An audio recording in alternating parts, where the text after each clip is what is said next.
አባት አለህ? አዎ ስለ ጊዜ እድለኛ ነህ አለኛ። እንዴት ይማለ ዶክተር መሐመድ ዘይድ ቱርኮች ይዞ መጣና ወላሂ ማታ ከነብዩ ጋር በመናም አይቻለሁ አለኝ። ለካ የዛን ቀን ማታ ስጋ ዞረናል። አለቀስኩ።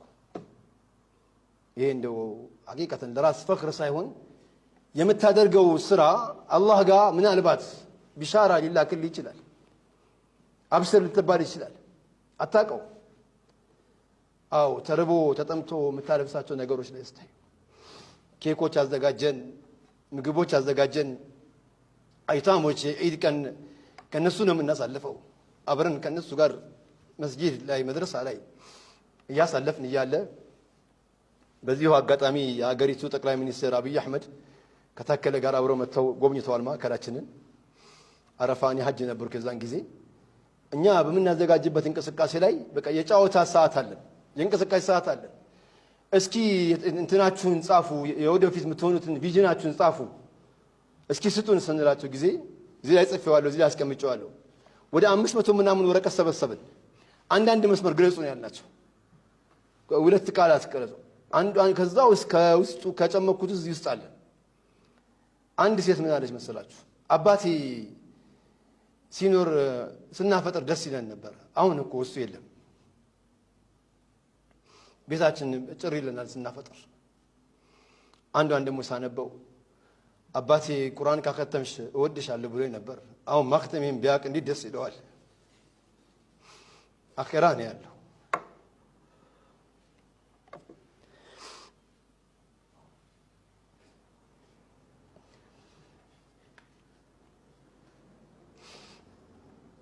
ያው እንደነዚህ አይነት ነገሮች ውስጥህን እየረበሸ ልብስ አይገዛልም ነበር። ገዛችሁልን አይዟችሁ እያሉ ከኛ ጋር አብረው ሲመጡ የሚገርምህ ከሚያስለቅሰኝ ነገር አብረ ስትበላ ላንተ ያጎርሰዋል። ላንተ መጥተው ያጎርሰዋል።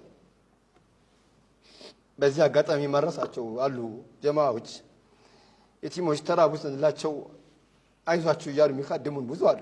ከነዚህ መካከል ሚስ መካነ ሰላም አንድ ጊዜ ልጆቿን ይዛ መጣች።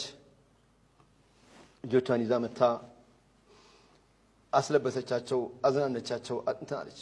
መጨረሻ ላይ ለልጇ ዛሬ ከኛ ጋር አላህ ወፍቆት ዑምራ ደርሶ መጥቷል። ትልቅ ሆኖ ሱብሃንአላህ ሕፃን ነበር። ውስጡ ስራ አለ። የኛ ማዕከል ምን አለ? አባት አለህ? አዎ ስለ ጊዜ እድለኛ ነህ አለኛ። እንዴት ይማለ ያ ውስጥ ይመጣብኛል አለኝ። እና አባት ማጣት ያወቀው ሲደርስበት ያውቀዋል። ሐቂቀት ምንም ትምህርት ቤቱ ላይ ሲባል ጊዜ እኛ አንገታችን እንደፋለን ይሉሃል። ብዙ የጻፉት ስታይ እና አደራችሁን የቲሞች ላይ ያው እየሰራ ነው ያለ ነው። ያው እያለቀስን ነው እንጂ እያጓጓ የምንሰራው ስራ ሁላ ኸይር ስራው ወደፊት ነው እያደረገን ያለው። ሐቂቃ ነው የምላችሁ፣ ሐቂቃ ነው የምላችሁ።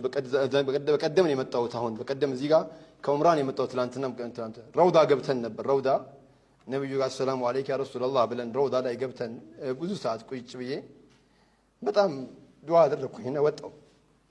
ስወጣ ድጋሚ ለመግባት ፈለኩ።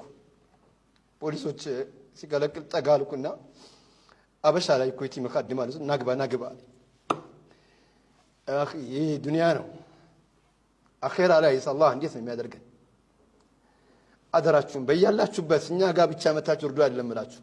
ዘመዶቻችሁ የቲም ይሆናሉ። እህቶቻችሁ የቲም ልጅ ይኖራታል። አጎት አክስት የቲም ይኖረዋል። እዩት።